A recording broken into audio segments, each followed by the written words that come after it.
So, Shalom again. About the Baba Sali, Rabbi Yisrael Abu Chatzira, I'm sure you all have heard. Those who had the Zachut to see him, they have first-hand stories about him. But there's a Sefer written, a few Seferim. One is called Maor Yisrael. It's written about the Baba Sali. And they say, this is back in, must be around 76, 77. He used to live in the south of Israel, in Netivot. And one day, in front of him comes a boy, young man, in a wheelchair. Right? And he sat there, and he said, he got injured in the Yom Kippur War, and he's been going through surgeries and this and that. He still has to be stuck on a wheelchair. One of his feet has no response at all. He's gone paralyzed, and the other one was getting bad also. But the paralyzed leg was getting so bad that they were thinking of amputating it. And he was very scared. He was very scared, and he was far from Torah, mitzvot. So friends, people, family told him, listen, last resort, why don't you go to Netivot, down south? Go to the Tzaddik. There are all these stories that we hear about the Baba Sali. Maybe he'll do you something. And Baba Sali heard his story, heard what he had to say. He tells him, tell me, do you put on tefillin every day? He said, no. He says, do you keep Shabbat? He said, no. He said, the rabbi says, you know what, in that case, you should be thankful that you still have you have one leg.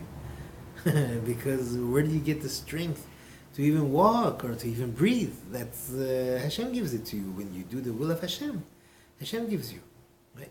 So He could take away anything from us, totally. If you're not going in the way of the Torah, this is you're getting a free gift. Everything else that you have. So this boy, when he hears this, Baba Sali was it was very a big anav. So shalom. So when the Baba Sali heard this, when the boy heard this, he started crying. And everybody else around him started crying. It was a very, very sensitive moment. In the middle of all this, shalom. In the middle of all this, Baba Sali turns and looks at the man, straight in the face. And he says, if I give you a baracha for the refuah shelama, and you'll be able to walk on your feet, are you going to accept upon yourself mitzvot? He says, yes, I do. So then he says, in that case, give me your hand, and I'll give you a baracha refuah shelama. You should serve Hashem. And then the boy kisses Baba Sali's hand. And people were there told him, listen, try to get up. And at first he was very reluctant, come on, what are you talking about? He tries to stand up, and he's fine. He could stand on his 2 feet. And then he starts walking towards the door. He's walking. Everybody starts crying. The whole place is shocked. And then he doesn't know what to do.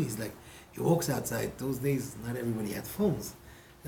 So he goes out, and he's asking, where is the nearest phone? And the nearest phone was in Yeshivat HaNegev. Everybody knows Yeshivat HaNegev was near the Baba Sali's house. Famous Yeshivat HaNegev, they were very close to the Baba Sali. And he runs. He starts running to Yeshivat HaNegev, and he's talking to his family, and there was lunch break or something, talking to his family, calling his family, and telling them this is what's going on. I walked to this place, and I'm calling you people. And the boys overheard him, and they were all gathered around him. And then, it was an amazing thing. They all started dancing. They started dancing together for this amazing thing that happened. And they went back to Baba Sali's house, where everybody made a big seudah for this amazing thing. So this boy changed his life. He started becoming not only Shomer Shabbat, not only the keeping all the mitzvot, he started teaching everybody else about everything that he had missed ever since he was growing up, and many others in that gathering. There were also a lot of them changed things in their lives, changed as a result of seeing this. Zechuto yeh magan alenu. So back to Amira LeGoy, I think the last halacha that we learned was if it's a melacha she'ena tzricha legufa, right? Meaning that one does a melacha, right, which is asur on Shabbat, but his intention was not for the outcome of the melacha, right? It was for something else. Like we said, he digs a hole in the ground, right? He doesn't need the hole in the ground, he just needs the dirt, right? That is not asur from the Torah.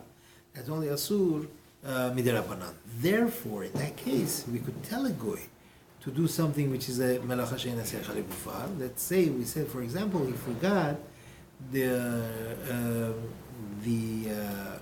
light to turn off the light in his room, right? So over there, turning off a light on Shabbat is considered melacha she'ena tzricha legufa, because your intention is not to get coals out of putting out this fire. Therefore, you're allowed to tell a goy to do that. Amira LeGoy by melacha she'ena tzricha legufa, that is allowed. Also, something which is pasik reshe, right? Pasik reshe. What is that? Again, that's any act which is allowed that a person does, but as a result, there is a melacha that's going to be done. It's like the opposite of melacha she'ena tzricha legufa. This is called pasik reshe. So we always give an example, like if you cut off the chicken's head, to play with the chicken's head, of course it's going to die, but that's not your intention at all. Your intention is to play with the chicken head. And the pasik reshe, for sure, for us, it's totally asur to do on Shabbat. That's a melacha. Right? Now, but for a goy, something which is pasik reshe, you're allowed to tell him, right? As long as the goy doesn't have an intention of doing a melacha, right? That you have to make sure. If he knows that he's doing this melacha for you, then we can't tell him, because that would be his intention, and then that's not pasik reshe really. Let's say a person forgot his talit in the car, we said, right? And if he opens the door, the dome light is going to turn on in the car. So you could tell the guy, listen, go get my talit from the car, and it's going to turn, the light is going to turn on. That's fine.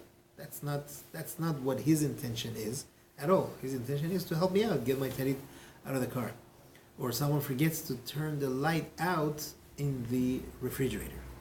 Right? You could tell a guy, open the fridge door for me, right? So you could get some food out. But he's also allowed to tell him, listen, that light in there, I don't need it. You could kill it, and that's fine. He's allowed to do that, because Amira LeGoy, telling a goy to do something, is a derabanan, shavut. Turning off the light is another shavut, right? It's a double shavut b'mkom mitzvah, because you won't have, you need stuff from the fridge. So for any other need that we need, it's going to be crazy. Every time I need to open the fridge, I'm going to call a goy, open the fridge for me. It doesn't work. It's a tzorach gadol. So in that case, I could tell him to open the door, right? Because opening the door is an act which is pasik reshe. For a Jew is asur, but for a goy is not asur, because his intention is not, I'm going to open the fridge door so there should be light. It doesn't go like that. So that's totally pasik reshe for a goy, which is allowed. And then once it's open, you could tell him this light has got to go. What if it's pitch black? He needs the light. We need the light too. But is that his intention? His intention is just to open the fridge door. If the light turns on, that's for his benefit. You could. We had this before. Remember? I think we had it. No. Let's say one of the rooms is pitch dark, and you need something there. So you tell the guy, listen, I left my slippers in the room. And the guy goes in there. Obviously, he's going to turn the light on. You walk in when the guy walks in. He's not going to turn the light off on you. So then that's fine. He turned the light on, and you say, okay, go, thank you. I came myself. I don't need you. That's it. Now I have the light on, and it's perfectly fine. That's perfectly fine. Different Sepharim bring different great Chachamim, different countries. They did this. Like, go get this from that room or the kitchen, and and goes in and turns the light on, and they were able to use the light. It's fine because he did not turn it on for me at all. You remember there are three categories: does it for himself, does it for himself and the Jew, or he does it solely for the Jew. This he did it totally for himself. That melacha of turning on the light, that was totally a byproduct of me telling him to just fetch me something. So that's fine. Okay, if there is a short circuit in the house on Friday night, one is allowed to call a goy, right, and ask him, would you like to eat something or drink something? Or you have to say specific, would you like some gondi? And the guy will say, yeah, of course, who doesn't want gondi? And he says, okay, but you know what the problem is? I can't find it, it's too dark, right? And then, of course, he's going to turn the light on. And then give him some food. This is the idea that he's doing it for himself because he wants to eat. He's doing it completely out of pure intentions, right? For his own pleasure. And then once he does it, he could use it because the whole idea was, Letzorech Atzmo, he did it for himself. Just today, I heard my daughter told me, that on my birthday was talking that I think his mother or his grandmother, they would have a neighbor who was a goy. And every time there was a short circuit or that lights would go out, they would call the neighbor and say, how would you like some vodka? He says, oh, vodka, who doesn't want it? But it's dark. So they would give him the vodka, he would turn the light on, they would sit there and drink his vodka, turn the light out and go. This is he figured they like to sit in the dark, he romantic, I don't know, whatever he figured, And so I said, oh, you know what, that's a cute story that has completely, connected to our halachot. But really, it's something that, we could do. We could definitely do, but we have to pay attention that he should be doing this for himself. Like this case, you specify, how would you like a cold beer? They're going to say, yeah, sure, I'll like that. It's too dark. Then it works out. Now, in this case, that the goy turned the light on for himself, and we are allowed to use the light. The same thing is, if at the same time that he hit the main switch, we said there was a short circuit. That means he has to go to the circuit box and turn the button on for the whole circuitry to come back up. Remember, when that circuit was popped, that means your electric plata, right, the hot plate, also went out. And now that it's turning on, right, the electricity is coming back on, so the plata is also going to come back on. It's still allowed. We are allowed to use the plata. It's fine, right? And you are allowed to eat the food that's on there, even if the food was not completely cooked. Okay? Even if the food was not completely cooked, and now as the action that he did, it is going to be completely cooked, it is fine, because the da'at of the goy is not at all on the food or on the plata. His da'at, his intention, is totally going on the lighting, right? Because he needs the lighting, and that's what he did it for. So therefore comes out that it becomes a pasik reshe, right? Him turning the light on, right? And as a result, the plata turns on, that's a pasik reshe. And melacha of this thing turning on the plata, that was a pasik reshe. And for a goy, there is no such thing as pasik reshe, therefore it is mutar. Is that clear? Is that good? Okay, good. Now, if he told the goy to do a certain thing, right, which is a heter, let's say it was a shavut, the shavut will go mitzvah, right? It's telling the goy is one shavut, one derabanan, and him doing a certain melacha which is derabanan, bimkom mitzvah, right? So if the goy did it in a manner which is asur, right? The way you were telling him would be mutar, but the way he did it was asur. You're still allowed to benefit from it because the goy did it on his own. You never told him to do a melacha. Example, you have a non-Jew worker, and you tell him, wash the dishes. Right? I have a lot of dishes, I want you to wash the dishes. Washing the dishes, it's perfectly fine. You could use the plastic stuff, the brushes and everything. But he chose to turn the dishwasher on. Right? Dishwasher, what's the problem with it? It's the melacha d'oraita of the heating coils will cook the water, will heat the water inside. That's bishul, right? So the goy, set everything up in the dishwasher and wash them. Is that allowed? Yeah. That was he did it on his own. He could have washed it by hand manually. That was fine. But he, because he did it for his own benefit, his own gain, therefore it is allowed. Right? Or the floors in the kitchen are extremely dirty. Like things spilled and they're all sticky and dirty. You could tell a guy, listen, wash the floor. Wash the floor for me. So now if the goy went ahead and he used a cloth or a sponge and he squeezed it and he did whatever is asur, that's also fine because he had a choice. He could have poured water and soap on the floor and squeegee it off, or use a broom even to sweep it off, to make it clean and then just let it air dry. That would be fine, and there's nothing else about it. Right? You just, he just decided to do it on his own to make his own life easier and so on and so forth. It's fine. He could do it. You don't have to stop him at all, and therefore you could even benefit from what he did. You can mop yourself, right? Mopping. So as far as sechita is concerned, because a mop, as we said, if it has a handle, if there's something covering the sponge, that's fine. But then the question becomes the cleaning factor of it, right? Is it considered? Some say it's a maaseh chol, it's ufdin the chol. It's a little. If it's a little spot, that's fine. But if it's a whole kitchen, we said it's a problem to clean it for. Even with a sponge? Oh, a sponge is fine, but because that doesn't do anything. What's sponge? That's the squeegee. The big squeegees in Israel. The rubber thing? Yeah. Squeeze them up. They sell them here. What's the difference? Over there, that's just there's not really a real cleaning. The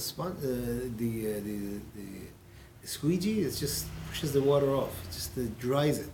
Doesn't do anything at all. Yes, you're not doing anything. But over there, it's an act of cleaning. It's more ufdin the chol. It's more like. How's that different than brooming?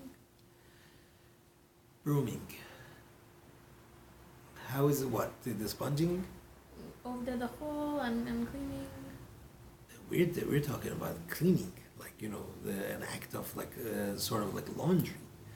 It's like get the dirt literally off of it, whereas sweeping is just moving the dirt aside. That's all you're doing. It's not a real cleaning act. Over here, this is an act of cleaning. You see the difference? It's a little different. There is the poskim bring down if there is a lot of the water spilled on the ground, on the floor, not on the ground, is one allowed to wipe it off, right? Because that would be a cleaning act of cleaning. So back and forth, some say yes, some say no, because of the chol, because of other things. At the end, I think Rabbi Mati comes out that in that case a person could use definitely a squeegee mop is allowed. I'm trying to think. They gave another idea to put a huge towel in it and dry it off, if I remember correctly. I remember where it was now.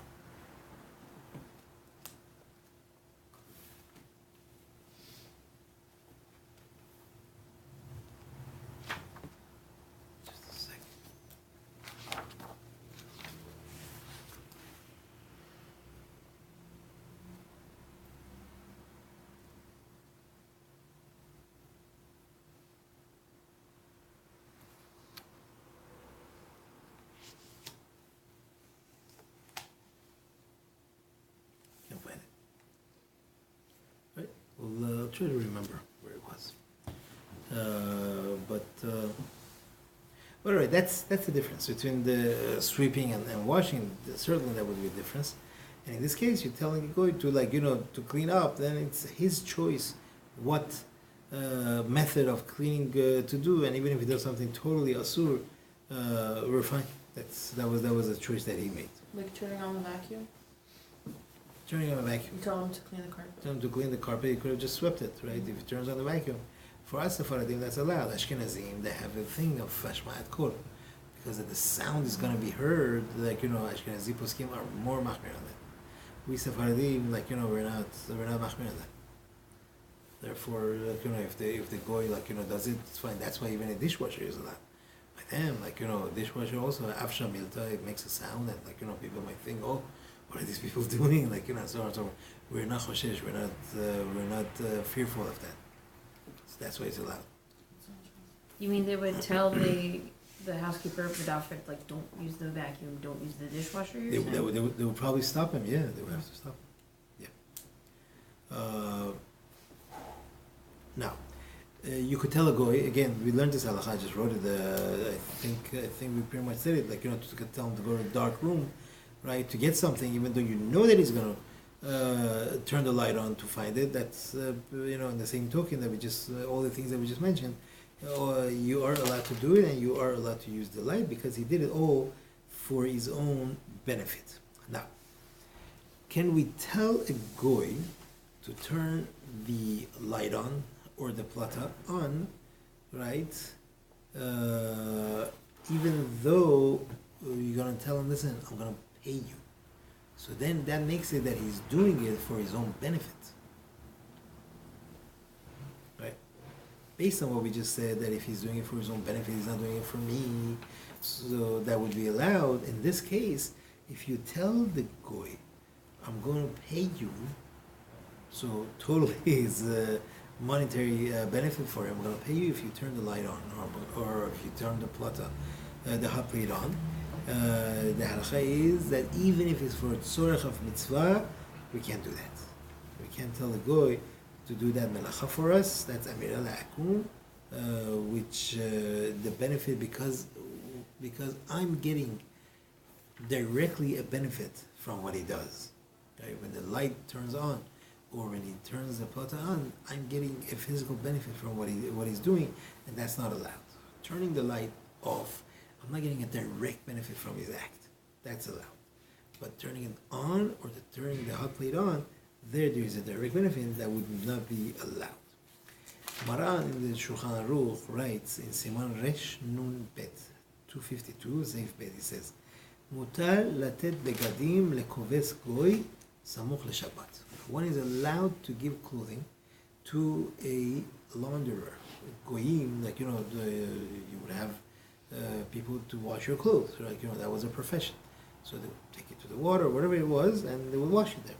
One is allowed to give his clothes to such a person on Friday, Samuch leShabbat, right before Shabbat.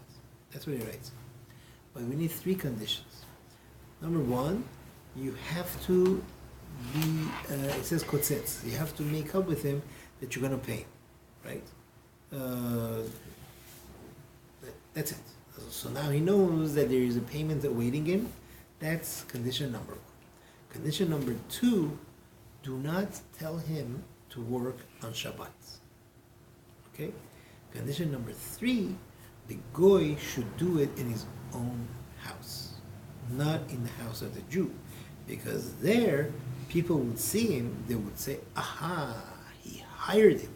He told him to do this melacha for him on Shabbat. So there's a few things involved. One is called Amira LeGoy, telling a goy to do something. Another one is Marit Ayin, that people that see that he is doing this, they think that you have told him to do this malacha on Shabbat. Number 3 is Maaseh Shabbat. He's doing something on Shabbat for you. So these 3 conditions take care of these issues. Right? If he's doing it at home, you don't have the Marit Ayin. The fact that you promised him money, that'll make it that he's not doing it for you really, he's doing it for his own pocket. And the fact that you told him, I did not tell him to do this on Shabbat, that takes care of Amira le'akum, telling a goy to do a melacha. Can you put a envelope in the mailbox right before Shabbat?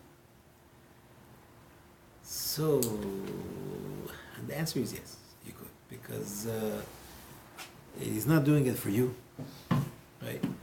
He's making his rounds and he's taking everything that's in there to the designated areas. That's fine. The bigger question is, can you send an overnight, Friday afternoon? Like, you go to the post office or whatever, you want to overnight a letter. Right there, you're telling the goy, I want you to do this for me on Shabbat. That's also allowed, really. If there is a real need, you are allowed to, as long as you don't tell him specifically, I want this delivered on Shabbat. You're giving him to them, and you're overnighting it, but you're not telling him to do it. There's an allowance for that. But that's been called Tzorach Gadol. I have a question. Yes. So, dry cleaners, can you Okay. drop off clothes to the dry cleaners on Friday? You don't tell them specifically when you want it, but there's a chance they'll probably do it like the next day. Yeah, that's what Maran is saying. Shulchan Aruch. This is Shulchan Aruch. That's a kovetz. That's the dry cleaners. Like, and they're not open on Sunday probably. So it goes on Monday. So a lot of times, this is the next few halachot are all very, very similar to this. Can't give it to a Jew that's open on Shabbat. No. Then we have a problem, right? Then we have a problem because you don't want a Jew to do this. It's not. This is already not. Amira la'akum. This is really it would be basically telling the Jew to do this on Shabbat. Then we have an issue. Unless you have reason to believe that he could do it, he has ample time to do it on Friday, right? But there are multiple owners sometimes. There's like a Jew owner and a Goy owner, or the Let's say workers. he's secular they're- and he doesn't care about Shabbat or anything, obviously, and he doesn't do the partners and that sort of things. If there's multiple owners, it's much easier, right? But it's still, if there is a Jew, let's not forget that the dry cleaners, he has one Jew working there. He's going to be working on Shabbat. It's a question. If you could give it to him and you know that they're going to do it on Shabbat, possibility that the Jew is going to do it, we have an issue. Right? Even if the Jew himself is not the one doing it, he's just the The owner. owner. Oh, he's the owner. But he's not the one. That's just the Mexican's doing it. That's a problem in this town. It's true. I don't know. That's a good question. He's not doing the melacha, but it's his business. He's getting hanaf from it. Yes. I would say it's a problem. Good question. I don't know exactly, but I would assume that it's a problem. But you don't know all the workers. I mean, you don't know all the workers in the dry cleaner, so there's a very good possibility that one of them might be an American who is Jewish. Look, in this area, in America, let's say, Chustaris, we go after the majority. The majority are goyim, so therefore we have no reason to assume, unless you have reasonable, doubt to think that there might be that guy really looks like he's a Jew, or I know this guy, blah blah, and so on. It's an issue. Yeah, use a good Shomer Shabbat dry cleaners, and you have no problem. Is there one here? Well, Yeah, Sharon, yeah, Sorry. of course.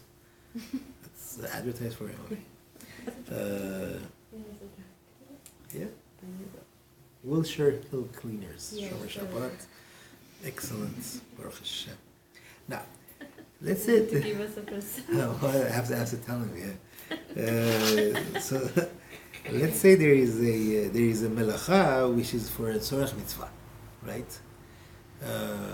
For whatever it is, there's a melacha that you want the guy to do, then the condition of it being in the house of the Jew is not prevalent, because again, he could do it in a Jew's house because it's a tzorach mitzvah, but again, you have to be careful not to tell him to do it on Shabbat.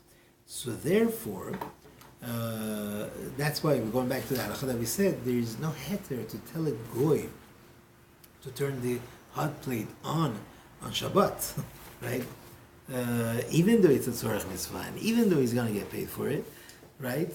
it's still there's no allowance for it. So we're going back to that. However, if he tells the goy in the weekday, this is one heter that comes up. He tells the goy in the weekday, listen, Mustafa, I'm going to give you money every time if chas v'shalom there is a short circuit in my house or suddenly the lights go out or whatever it is. Every time you come and fix it, I'll give you money, right? So then he comes, and for each time he gets whatever, I don't know, $50, whatever it is. Then that's mutar for him to come on Shabbat and to turn it on, right? Because he's not doing it for you, he's doing it for himself, right? And in order to make money. So therefore, that gives us an allowance for him to even come to your house to do it. It becomes a lot less because then it has nothing to do with Shabbat. Over there, you're telling him to come on Shabbat and to turn the plata on, and I'm going to pay you. That's already Shabbat is involved. Here, Shabbat is not involved. This could be happening on Monday, and the light comes out, and it comes running and fixes it. It could be happening on any day. Happened to be on Shabbat, so he's not doing it at all for Shabbat. Therefore, there is a big heter over there in this case to be able to tell this guy, the goy, to do. But Okay. if it happens not on Shabbat, you would just fix it yourself. Would you really tell him to come? Well, this is the key. This is the key that now it's open house for it. So it's not like it's only designated to do that. He is only designated to do this for Shabbat. This heter also Rabbi Ishchai brings that they had goyim in Baghdad that they would pay them every night when people leave shul come and put the candles out, not necessarily for Shabbat. So then if he does it for Shabbat it's fine, and then he will come back in the morning, turn it back on. This would be part of his routine. Then he's not specifically hired to do this on Shabbat. So then we have no problem of Amira lakum, telling the goy to do it, and we have no problem of what was the other condition? That it's marit ayin, because people know this is this guy. This is his job. He does this. He is the light turn on-er and light turn offer, whatever it is, and therefore there's this allowance in that case. How about going to the tailor and asking the tailor, I want you Friday afternoon to make this garment for me, right? You tell him on Friday afternoon, I want you, and you know that most probably he's going to be working on it on Shabbat. It becomes like the dry cleaners, it becomes like all these cases, right?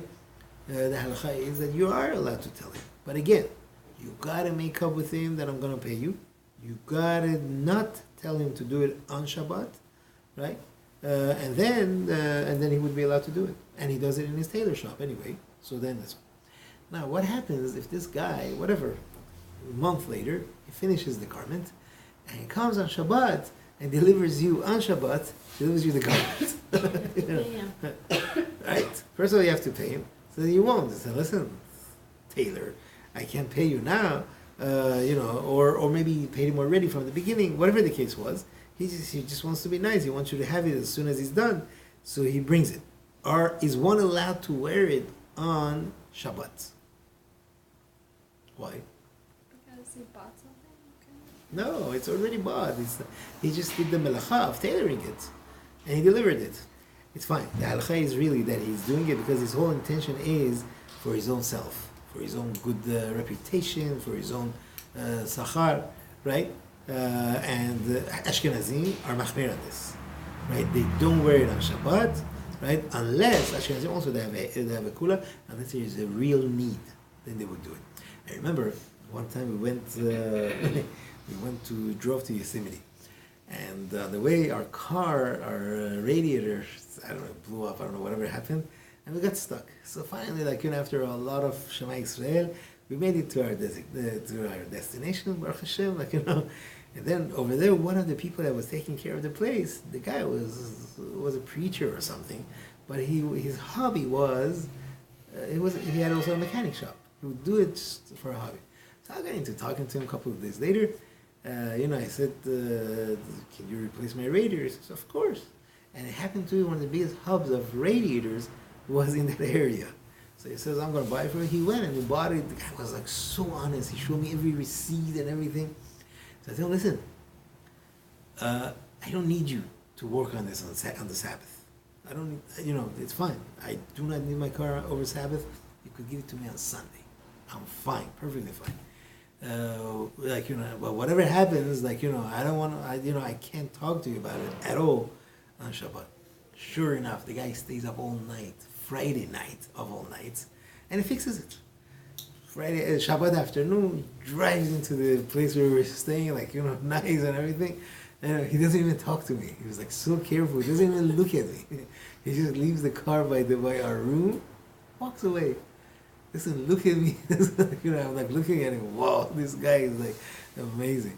So that's it. He was allowed to do it, and I specifically even told him I don't want you to do it on Shabbat. And later on Sunday he was telling me, it was a whole story how and why he did it then. All right, Baruch Hashem. Now, so talking about cars, you are allowed to give your car to a mechanic shop on Friday afternoon, right? That you know that the person is a goy and all these workers are goyim. There's no Jew working there, and you tell them, listen, I need my car on Saturday night, right? Basically, you're not telling him to work on Shabbat, but you know he's going to be working on Shabbat. That's what's going to happen. Do not tell him explicitly to work on Shabbat, right? Do tell him that you will pay him, right? And that's allowed. Right? These two, and of course, it's in a mechanic shop. So remember, there are three conditions. It can't be in the Jew's house. You can't tell him to work on Shabbat, and you need to specifically tell him that you will pay him. It doesn't have to be. You don't have to tell him how much you're going to pay him. Whatever. If you do, then better. He's dreaming of that money, and the whole time he's thinking about the money, and that is fine. Ashkenazim, some poskim Ashkenazim, they are machmir on this as well. They do not give it to the goy before Shabbat, unless there is enough time for the thing to get fixed on Shabbat. Okay? To be fixed before Shabbat or after Shabbat. Right.